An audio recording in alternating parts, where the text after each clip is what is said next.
Perhatikan gambar jaring-jaring makanan berikut. Kita ingat jaring-jaring makanan ini merupakan kumpulan dari rantai makanan, beberapa rantai makanan yang berhubungan satu dengan yang lain. Rantai makanan ini merupakan suatu peristiwa makan dan dimakan di antara organisme. Pertanyaannya adalah, jika tikus kebun dibasmi, yang akan terjadi adalah, kita lihat pada gambar tikus kebun dibasmi. Tikus kebun ini merupakan konsumen pertama karena langsung berhubungan dengan produsen, yaitu beri hitam dan rumput. Jika tikus kebun dibasmi, kita lihat bahwa tikus kebun ini merupakan makanan bagi burung hantu, kemudian raja wali, dan juga serigala. Sehingga ketika tikus kebun dibasmi, maka burung hantu, raja wali, dan serigala akan kekurangan makanan. Yang terjadi yang pertama yaitu burung hantu, raja wali, dan serigala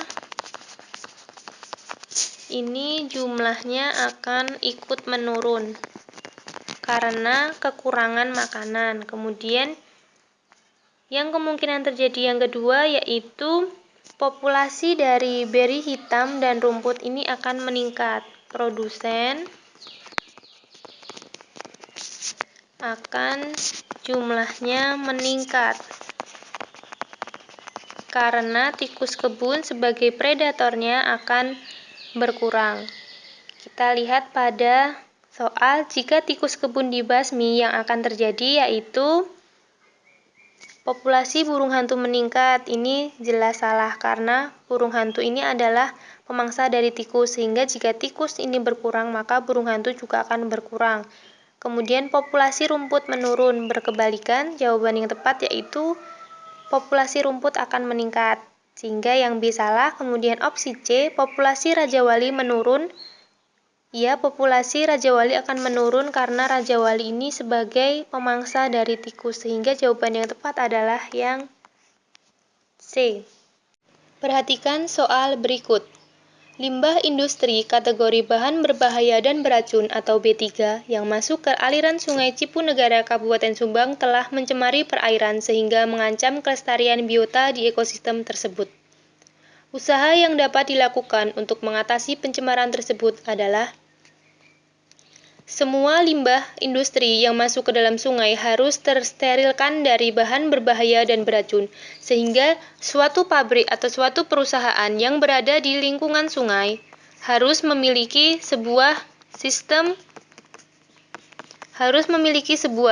pengolahan limbah, sehingga limbah yang berasal dari pabrik ini sebelum masuk ke dalam aliran sungai maka harus difilterisasi atau dihilangkan senyawa yang berbahaya, kemudian baru dimasukkan ke dalam aliran air. Sehingga untuk mengatasi pencemaran air akibat limbah berbahaya beracun di Sungai Cipunegara adalah dengan mengolah air limbah secara efektif sebelum dibuang ke sungai. Perhatikan soal berikut. Hubungan antara kepadatan penduduk terhadap kualitas air dalam suatu wilayah dapat diprediksikan melalui grafik. Semakin banyak penduduk atau semakin padat suatu wilayah, maka kemungkinan kualitas air akan tercemar akan semakin tinggi, sehingga semakin tinggi kepadatan penduduk, maka kualitas air akan semakin menurun, sehingga antara kepadatan penduduk dan kualitas berbanding terbalik.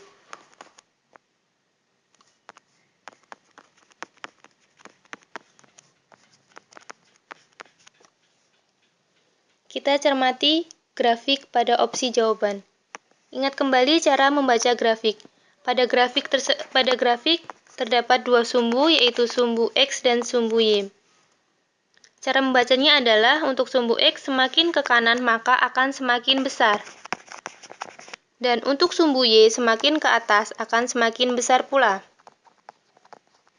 Tadi dikatakan bahwa semakin padat suatu populasi, maka kualitas airnya akan semakin menurun. Kita letakkan kepadatan penduduk pada sumbu X.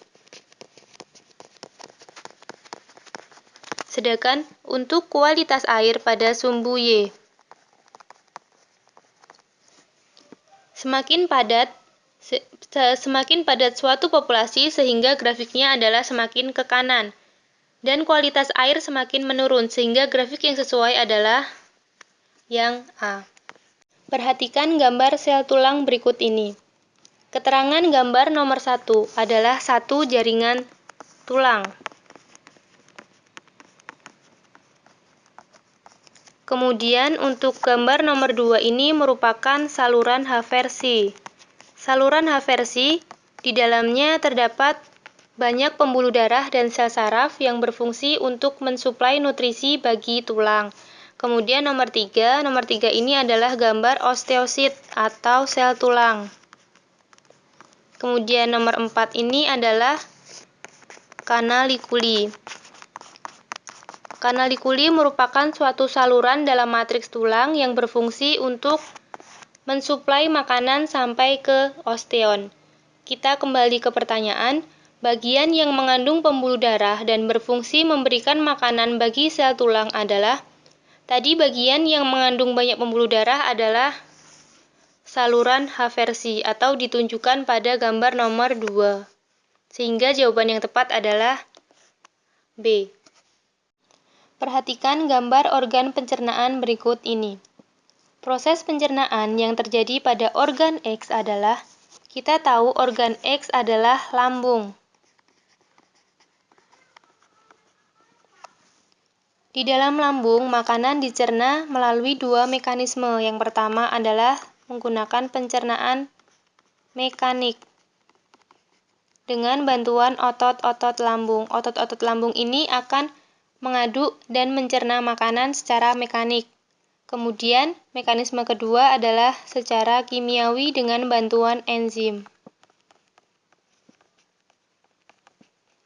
Di dalam lambung terdapat 3 macam enzim. Yang pertama yaitu enzim pepsin untuk pencernaan protein, yaitu pengubahan protein menjadi pepton. Kemudian enzim renin